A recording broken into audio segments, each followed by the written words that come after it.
తెలంగాణ రాష్ట్రంలో ఈ ఎలక్షన్ల హడావిడి మొదలైనదైన సమయం దగ్గర పడుతున్న కొద్దీ పోటీ చేయడానికి రాజకీయ పార్టీలలో హడావిడి పెరుగుతోంది.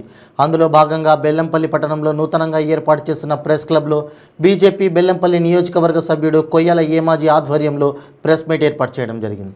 ఈ సందర్భంగా ఆయన మాట్లాడుతూ గతంలో జరిగిన ఎన్నికల్లో పోటీ చేసి ఓడిపోయినప్పటికీ బెల్లంపల్లి నియోజకవర్గంలోనే ఉంటూ ప్రజల సమస్యలపై పోరాటాలు చేస్తూ బీజేపీ పార్టీ గ్రామాలకు విస్తరించిందన్నారు.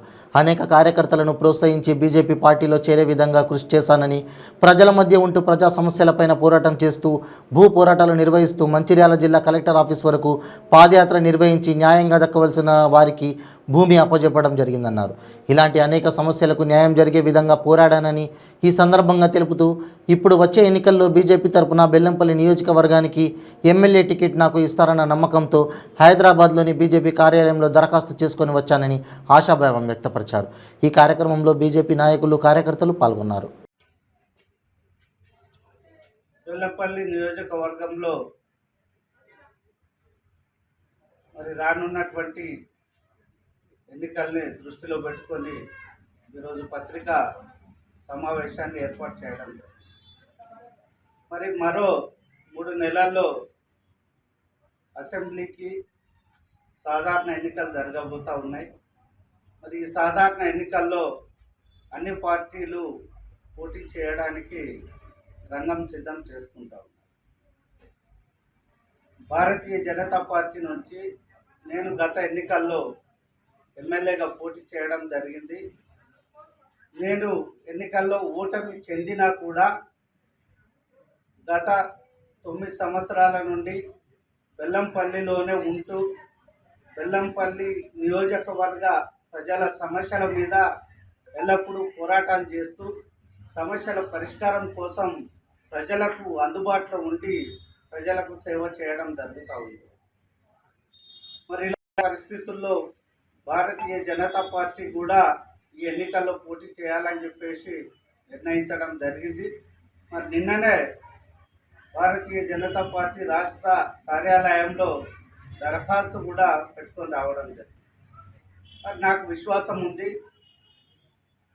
నేను ఎల్లప్పుడూ ప్రజలకు అందుబాటులో ఉండి ప్రజా సమస్యల మీద పోరాటం చేస్తూ స్థానిక సమస్యల్ని పరిష్కరించే విధంగా రైతుల సమస్యల మీద అన్ని వర్గాల ప్రజానీకం యొక్క సమస్యల మీద పనిచేస్తున్నాను. కాబట్టి మరి స్థానికంగా ఉంటూ ఎవరు ఎన్ని పార్టీలు ఉన్నా ఏ పార్టీల నాయకులు ఉన్నా కూడా వారు చేయలేనటువంటి అనేక సమస్యల మీద నేను స్థానికంగా ఉండి పనిచేయడం జరుగుతూ ఉంది.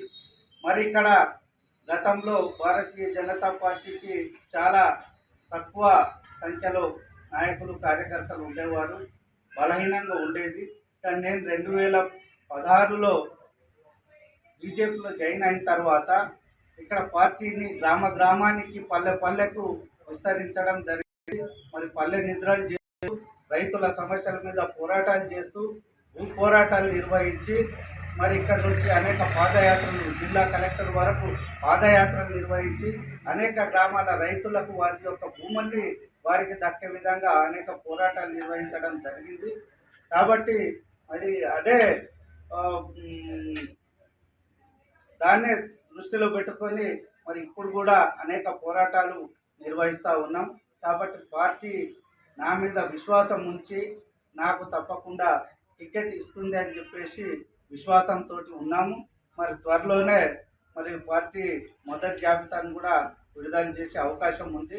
కాబట్టి తప్పకుండా నాకు అవకాశం వస్తుంది, నేను మళ్ళీ పోటీ చేస్తానని చెప్పేసి భావిస్తూ ఉన్నాం. మరి ఈ ఎన్నికల్లో మరి ప్రజలు తప్పకుండా భారతీయ జనతా పార్టీకి ఓటేసి గెలిపించాలని చెప్పేసి నేను నియోజకవర్గ ప్రజలకు విజ్ఞప్తి చేస్తాను. అదేవిధంగా టీఆర్ఎస్ పార్టీ నుంచి మరి ఎమ్మెల్యే దుర్గం చిన్నయ్య గత 2 సార్లు ఎమ్మెల్యేగా గెలుపొందడం జరిగింది. కానీ ఆయన ఏ రోజు కూడా ప్రజల యొక్క సమస్యలు పరిష్కరించడానికి ప్రయత్నం చేయలేదు. ఇప్పటి వరకు 2 సార్లు ఎమ్మెల్యేగా ఎన్నికైనా కూడా ఎక్కడి సమస్యలు అక్కడే ఉన్నాయి. బెల్లంపల్లి పట్టణంలో ఉన్నటువంటి రోడ్లు, డ్రైనేజీలు, మంచినీటి సమస్య ఏది చూసినా కూడా ఎక్కడి అక్కడే ఉన్నాయి తప్ప ఎక్కడ కూడా మార్పు జరగలేదు, అభివృద్ధి జరగలేదు. అదేవిధంగా మరి ఇక్కడ మెడికల్ కళాశాలను ఏర్పాటు చేపిస్తానని చెప్పేసి గత ఎన్నికల సందర్భంగా హామీ ఇవ్వడం జరిగింది. దాన్ని నెరవేర్చలేదు. బస్ డిపోను బెల్లంపల్లిలో ఏర్పాటు చేపిస్తానని చెప్పారు, దాన్ని మర్చిపోయారు. ఇక్కడ ఇంజనీరింగ్ కాలేజీని అప్గ్రేడ్ చేస్తాం, పాలిటెక్నిక్ కళాశాలను అప్గ్రేడ్ చేసేసి ఇంజనీరింగ్ కళాశాల ఏర్పాటు చేస్తామని చెప్పడం జరిగింది, దాన్ని మర్చిపోయారు. 100 పడకల ఆసుపత్రి ఏర్పాటు చేస్తామని చెప్పారు. ఇటీవలే ఆ బిల్డింగ్ కంప్లీట్ చేసుకొని ఆసుపత్రిని ప్రారంభించారు, కానీ ఒక్క కొత్త డాక్టర్ లేరు, ఎక్విప్మెంట్స్ లేవు, అదేవిధంగా సిబ్బంది లేరు. మరి దీనివల్ల ప్రజలకు ఏం ప్రయోజనం కలుగుతూ ఉన్నది ఈ హాస్పిటల్ వల్ల అని చెప్పి మేము అడుగుతూ ఉన్నాం. హాస్పిటల్ కేవలం బిల్డింగ్ కనిపిస్తున్నది తప్ప రోగులకు ఎలాంటి సౌకర్యం అందట్లేదు. మరి ఈ రకంగా ప్రజలు ఇబ్బందులు పడుతూ ఉన్నారు. ఇవి కాకుండా తాగునీరు కూడా లేనటువంటి దుస్థితి ఈరోజు మనం బెల్లంపల్లి పట్టణంలో చూస్తూ ఉన్నాం. గతంలో గోదావరి నీరు ఇక్కడ ప్రజలకు అందుబాటులో ఉండేది, కానీ టీఆర్ఎస్ ప్రభుత్వం వచ్చిన తర్వాత మరి కుమరంభీం ప్రాజెక్టు నుంచి వాటర్ ఇస్తామని చెప్తా ఉన్నారు. ఆ వాటర్ ఇక్కడికి వచ్చే వరకు ఆ మురికి నీరు వస్తూ ఉంది. ఆ మురికి నీటిని తాగలేనటువంటి పరిస్థితి ఈరోజు బెల్లంపల్లి పట్టణం పరిసర గ్రామాల ప్రజలకు ఉంది. మరి ఈ రకంగా ప్రజలు అనేక అవస్థలు పడతా ఉన్నారు. ఇవి కాకుండా ఇక్కడ నుంచి బెల్లంపల్లి నుంచి వేమనపల్లి మండల కేంద్రానికి పోవాలంటే కనీసం రోడ్డు కూడా లేనటువంటి పరిస్థితి ఉంది. నెన్నెలలోని చాలా గ్రామాలకు రోడ్డు లేవు. నెన్నెల నుంచి పూనంపేట వెళ్ళే గ్రామానికి కూడా రోడ్డు లేకుండా ఆ గ్రామ ప్రజలందరూ కూడా పాదయాత్రలు చేస్తూ ఉన్నారు, అనేక రకాలుగా ధర్నాలు చేస్తూ ఉన్నారు. ఇలాంటి దుస్థితి చాలా గ్రామాలకు ఉంది. కాబట్టి వీటన్నిటిని కూడా పరిష్కరించడంలో దుర్గం చిన్నయ్య, కాంగ్రెస్ పార్టీ నుంచి కూడా అనేక మంది పేర్లు వినిపిస్తూ ఉన్నాయి. మరి ముఖ్యంగా ఇక్కడ నుంచి వినోద్ పోటీ చేస్తారని చెప్పేసి ప్రచారం జరుగుతూ ఉంది. కానీ వినోద్ గత ఎన్నికల సందర్భంగా బీఎస్పీ నుంచి పోటీ చేయడం జరిగింది. మరి ఏ పార్టీ నుంచి టికెట్ రాకపోతే లాస్ట్కు బెల్లంపల్లికి వచ్చేసి బీఎస్పీ నుంచి పోటీ చేయడం జరిగింది. మరి ఎన్నికలు జరిగి 5 సంవత్సరాలు అవుతుంది. ఏ రోజు కూడా ఆయన బెల్లంపల్లిలో ఉండి బెల్లంపల్లి ప్రజలకు సేవ చేసినటువంటి పరిస్థితి లేదు. కానీ మళ్ళీ ఈరోజు ఎన్నికలు వస్తుంటే మళ్ళీ వచ్చేసి బెల్లంపల్లి నుంచి పోటీ చేస్తానని చెప్పేసి ప్రచారం చేయడం స్టార్ట్ చేశారు.